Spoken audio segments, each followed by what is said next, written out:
Alabama basketball coach Nate Oats, fresh off his win over the Auburn Tigers, joins us now on the JohnstonRVCenter.com hotline. Welcome in, Coach. How are you today? I'm good. How are you guys doing? Doing well. It's good to talk to you again. We were just mentioning the fact that you picked up a quad 1 win while you were asleep last night. I guess Oregon moved to 50. That's just kind of funny to see that happen. I noticed it this morning. You were now 4-4 in quad 1. So I guess you hope Oregon just continues to win, right? It only helps you. Yeah, you know what? I do. Now they beat Arizona State, didn't they? Yeah, they moved to 50th overnight, so they're right on that border. That was my former boss, Bobby Hurley at Arizona State. So I did see that game was going to be played. I didn't stay up and watch it. I'm trying to prep for LSU, but that every game but that one, I'm 100% all on board with Oregon dominating every opponent. I guess I have no control over it. So we'll take the quad 1 win though. We're cheering hard for Oregon and Indiana State, because Indiana State, if they stay in the top 30, because that was a home game, and I think they're right in the top 30. So I think our 4 quad 1 wins are Oregon, Indiana State, at Mississippi State, and then Auburn at home. So, yeah, we had 0 not too long ago. Now we're at 4.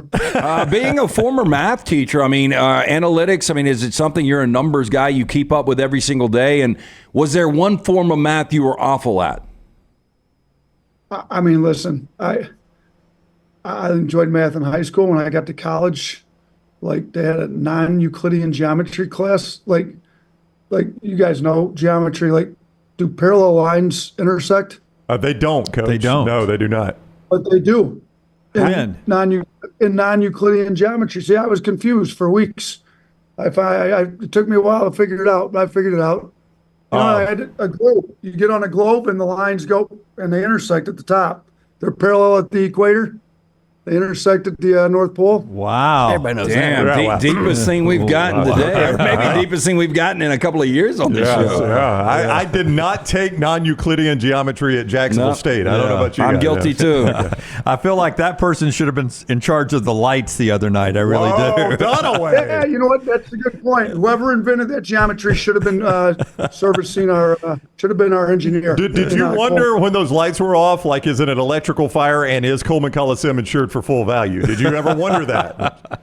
Greg Byrne was down trying to help figure out. I said, look, about time we get a new arena. Yeah. And Goodfellas, they said just light a match. Was it Greg? They were brand new lights, so we just got the lights. I don't know. It must be the electrical inside of Coleman that doesn't let the new lights work properly. I don't know. Auburn's only 3 they hit that first half was when the lights were out. So maybe we should have left the lights out for Auburn. I don't know. Yeah, perfect lighting there for Janai on that first shot. I want to ask you, because you challenged, a couple of times this year, but especially the last 2 weeks, you were challenging this team to get tougher, to finish games. Is that a roll of the dice as a head coach? Is that a gamble, or did you sort of know how your team was going to react to that challenge? It's always a little bit of a roll of dice. You don't know. I think, I'll say this. You challenge tough guys, call them out for not being tough, they're going to prove they're tough. Like, they're not folding to that. So if I didn't think we had some tough guys that just had another level to get to, you probably can't do that. And you just try to outscore teams. And the issue is we not last year, the year before, we tried outscoring teams. It didn't work very well. Can't win a championship doing that. So we've been telling this team that, but there's a time when you got to draw a line in the sand, and we're either going to be about it or we're going to talk about it. And we're done talking about it. Like, it's time to actually step up and prove whether we're tough or whether we're just going to talk about being tough and guarding people. So I think we got tough kids that answered the bell. We still got some things we can clean up. We turn the ball over too much. There's multiple things we can clean up. We fouled too much, but I think we answered whether we're tough or not against Auburn. Now we got to do it on a game-to-game basis. You can't show it that game and then come in Saturday night and not bring the intensity that it takes to beat a team like LSU on Saturday night. Coach Nate Oats is with us. He mentions LSU. They play in Tuscaloosa Saturday night, 7 o'clock for that game, 7 o'clock in Tuscaloosa Saturday night. Coach with us on the JohnstonRVCenter.com hotline. You love defense. You love great defense, and that is part of intensity and being tough. For a while in the KenPom, you guys were 100th or worse in defensive efficiency. I think it's 57th today. What has changed in that? I mean, I think some guys are playing harder. We did change our scheme a little bit. We were the last 2 years we had Charles in the middle, could kind of really protect the rim. So we kind of got in a drop coverage. We kind of did the opposite of what the Bucks did. I follow the NBA. I don't know how much of that the NBA you follow, but their coach just got let go. Well, they had pretty good defense with Lopez in a drop, like we had with Bediako. He came in, tried to change it to where they're more aggressive in the pick and roll, and didn't work because they got a real big Lopez who can drop. Well, we don't have a 7-footer like Bediako in the middle that can drop and protect. So we had to adjust, kind of get out of the drop. Now we're much more aggressive. We got more athletic bigs, with Pringle, Wage, and Grant. So we've been a little bit more aggressive, trying to keep the ball out of the paint. And I think some guys just needed to get tougher, to be honest with you, compete harder, get in the ball more. I think, our best player, Mark Sears, is playing harder on defense. Your defense is going to get better when your best player is playing harder on defense. So I think that's one big point. And then just some of the younger guys, we started playing Mo Diabate more because he's a tougher kid. We just played the tougher guys, the guys that were a little bit more concerned about defense, and some other guys that stepped up their defense. And we're still nowhere close. You say we're 57. We're talking like, we're positive and all this great. So we're still 57th. We've been third. We've been third 2 out of the last 3 years. So 57th is still nowhere close to where we're trying to be. Dunaway was at the game Wednesday night. Lights aside, just watching the game on TV, that looked like one of the best atmospheres I've seen in forever at Coleman Coliseum. One of the old school boosters that's followed basketball forever told me it's the best environment he's seen here since the 80s. So I in the 80s, I was in elementary school. So I don't know what it was like in the 80s, but it was pretty good. Now we've had some pretty good crowds here before. I think when we beat Auburn, we down 17 with about 7.5 to go last year. I think from start to finish, this crowd was great Wednesday. There's been moments where we've had an unbelievable crowd at times when I've been here. I think the Baylor win, the Houston win, the Auburn multiple times. Auburn our first year when we were just trying to get the program off the ground, and they were top 5 in the country. We beat them. It was pretty good, but that was as good. There's been some others close. That was as good as I've seen. I think it helped that Jay Williams was on the call and it called us out. We had like a tennis match, so I think that helped a little bit. Yeah, he got gifted a couple of tennis balls from the student section before the game started, so it worked out really good. I was at probably one of those games in the 80s. I'm that old, Coach, which means they have me up here on TikTok now because we're trying to be on all the platforms. And the other day, I don't know how the algorithms work, but you came across my TikTok feed dancing with your daughter.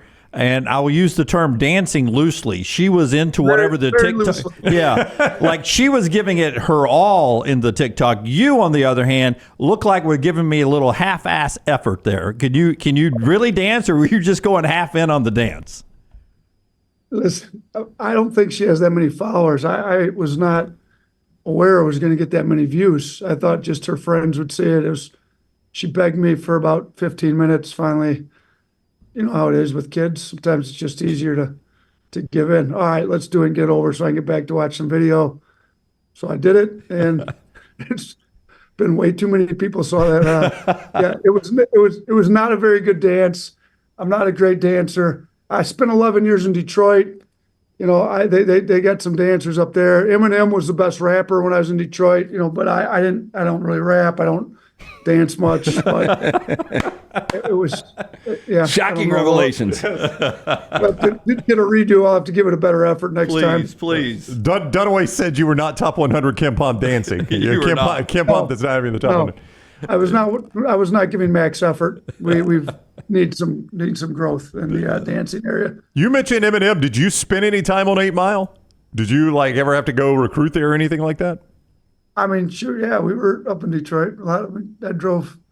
8 Mile's not a place you're going out for a nice burger or anything, but I drove straight across 8 Mile to get to the north suburbs up there. But so I've never asked for my finder's fee, but I've been Kalen DeBoer's hype man for a long time, and I think the hire from Greg Byrne, incredible hire. I think if you're going to replace a legend, that is like the best available guy. But the criticism, not only from internally Alabama fans early on, but fan bases around, this guy doesn't know the South. You really didn't know the South before you got to Tuscaloosa, right? No, I never lived here. I mean, I grew up in Wisconsin. I lived 11 years in Detroit, 6 in Buffalo.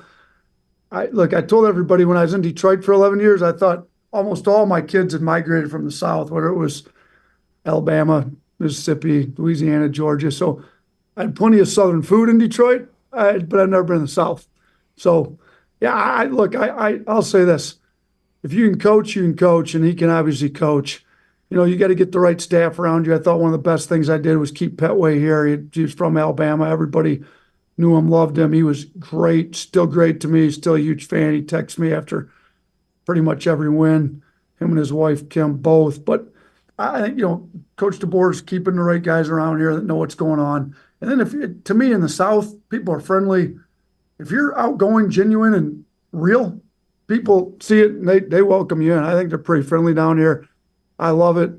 With the cold weather that I was getting pictures from where I grew up, I just assumed it was cold here for a week or two. These people have no idea what cold is. I still have yet to get a winter coat out. It didn't get cold enough to get a winter coat out. This was about as thick as I got. They have no idea what cold is up north. I know you got to go, but Lions 49ers on Sunday. Who you got? I'm going Lions. I spent 11 years in Detroit. I'm a big Dan Campbell's. I like Dan. He's good. I'm going to go with the Lions since I spent 11 years in Detroit. We got some Detroit fans on staff, too. Coach, thank you very much for the time. Always good to catch up. Look forward to doing it again soon. Appreciate it, guys. Thanks. All right, Coach. Thank you, Nate. Yep, take care. That is Nate Oats, Alabama basketball coach, Alabama LSU, 7 o'clock Saturday night at Coleman Coliseum. He was with us on the JohnstonRVCenter.com hotline.